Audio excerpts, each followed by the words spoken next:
శ్రీ రామకృష్ణ ప్రభ ఛానల్ను చూడండి, మాసపత్రికను చదవండి. గురు బ్రహ్మ గురు విష్ణు గురుదేవో మహేశ్వర గురు సాక్షాత్ పరబ్రహ్మ తస్మై శ్రీ గురవే నమః. శ్రీ రామకృష్ణాయ నమః. శ్రీమాత్రే నమః. సాధారణంగా కొద్దిగా వయస్సు పైబడ్డ వాళ్ళందరూ సాయంత్రం పూట అలా విహారానికి వెళ్ళి గుడులు గోపురాలు తిరిగి చుట్టి రావడం అనేది సర్వసాధారణంగా జరుగుతున్న విషయం. అయితే ఇక్కడ ఒక గుడికి నలుగురు వృద్ధులు రోజు వెళ్తారు. ఆ నలుగురు వృద్ధులు ప్రతిరోజు ఒక నియమం పెట్టుకొని వెళ్ళి వారి జీవితంలో పడ్డ సమస్యలన్నీ భగవంతుడి ముందు ఏకరువు పెట్టి, స్వామి మేము ఇన్ని సమస్యలతో బాధపడ్డాము, ఇన్ని రకాలుగా మేము జీవితంలో ఒడిదుడుకులను ఎదుర్కొన్నాము, ఇప్పుడు మాకు వృద్ధాప్యం వచ్చేసింది, ఇప్పుడు మమ్మల్ని సునాయాసంగా నీ దగ్గరికి చేర్చుకో, మాకు విముక్తిని కలిగించు అని రోజు ప్రార్థించడం మొదలు పెడతారు. ప్రతిరోజు వీరి ప్రార్థన ఒకే విధంగా ఇలాగే ఉంటుంది. ఏంటంటే వారి సమస్యల్ని ఏకరువు పెట్టడం, భగవంతుడి ముందు విముక్తిని కలిగించండి అనడం. కొద్ది రోజులు గడిచాక ఆ గుడిలో పూజారి అనుకుంటాడు, వీళ్ళు ఇంతగా విముక్తిని కోరుకుంటున్నారు, అసలు వీరి యొక్క మానసిక స్థితి ఏంటో తెలుసుకుందామని ఆయన ఏం చేస్తారంటే విగ్రహానికి వెనకవైపు నిలబడి తను కానీ తన ఏ శరీరం కనబడకుండా తను ఇది దాచుకొని ఆ నలుగురు వృద్ధులు వచ్చే సమయానికి ఆ వెనక దాక్కొని ఉంటారు. వీరు రోజుట్లానే ప్రార్థిస్తారు.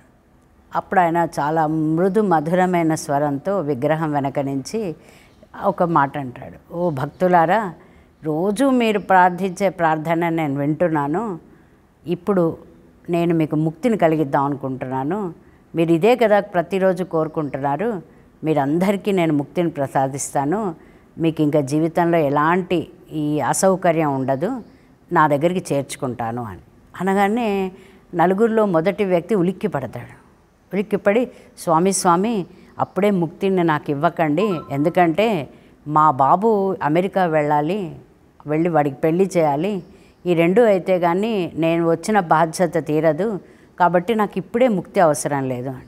రెండో వ్యక్తి అంటారు, నా భార్య మంచం మీద ఉంది, ఆమెకి నేనుంటే కానీ పక్కన గడవదు, ప్రతిరోజు ఆమెకి మందులు ఇవ్వాలి, ఆమెకి సపర్యాలు చేయాలి స్వామి, ఆవిడ అలా ఉన్న పరిస్థితుల్లో నాకు ముక్తి ఇస్తే నేను రాలేను నీ దగ్గరికి.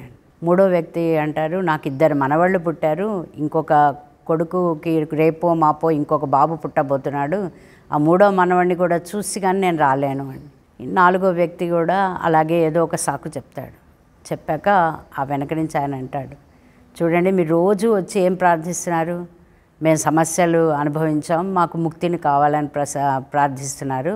ముక్తి కావాలనుకునేవారు ఆ ముక్తి భగవంతుడు ఇవ్వగానే ఆ భగవంతుడిలో ఐక్యం అవడానికి సిద్ధంగా ఉండాలి, మీరు సిద్ధంగా లేరు, మీ భక్తి సరైనది కాదు అని ఆయన విగ్రహం నుంచి పూజారి బయటకు వచ్చి వీళ్ళు నలుగురికి చెప్తాడు, ఏంటంటే ఎవరి ముందు ఏది మాట్లాడినా అది పర్వాలేదు, కానీ ఎప్పుడైతే భగవంతుడి ముందు చేతులు జోడించి నువ్వు ప్రార్థన చేస్తావో ఆ ప్రార్థనలో పట్టు ఉండాలి, నీ యొక్క స్థితి ఉండాలి, నీ యొక్క మానసిక స్థైర్యం ఉండాలి. నువ్వు అనుభవించిన ఏ సమస్యలు భగవంతుడు నీకు ఇచ్చినవి కాదు, నిన్ను నువ్వు సరిగ్గా సరిదిద్దుకోలేక నువ్వు సమస్యల్లోకి అడుగుపెట్టడం జరిగింది. ఇంకొకసారి దయచేసి ఇలా ముక్తి కావాలని అడగకండి, మీకు ఏ కోరికలు ఉంటాయో ఆ కోరికలను అడగండి భగవంతుడితో, లేదా రండి కాసేపు గుడిలో కూర్చొని ధ్యానం చేసుకొని వెళ్ళండి, ఇలాంటి కోరికల్ని ఇంకొకసారి ఎప్పుడు కూడా కోరకండి, మీకు ఈ విషయం తెలియజేయడానికి నేను ఒక చిన్న ఈ నాటకాన్ని ఆడాను అని. అప్పుడు ఆ నలుగురు వ్యక్తులకి వారి స్థితి అర్థమవుతుంది. మేము అడుగుతున్నది ముక్తి, కానీ నిజంగా ముక్తి వస్తే మేము స్వీకరించడానికి సిద్ధంగా లేము, మేము ఈ ప్రాపంచిక సుఖాల్లో ఇంకా కూడా మునిగి తేలుతున్నాము అని చెప్పి ఆ రోజు నుంచి వారు అలా ప్రార్థించడం మానేస్తారు. అలాగే ముక్తి అంటే చాలా పెద్ద విషయం అండి, అది మనలాంటి మామూలు సాధారణమైన వ్యక్తులు కోరుకునేది కాదు, దానికి చాలా అంతర్గత సాధన కావాలి. సో భగవంతుడి ముందు ప్రార్థించే ముందు ఒక్క క్షణం అందరూ ఆలోచించి ప్రార్థించాలని కోరుతూ శ్రీమాత్రే నమః.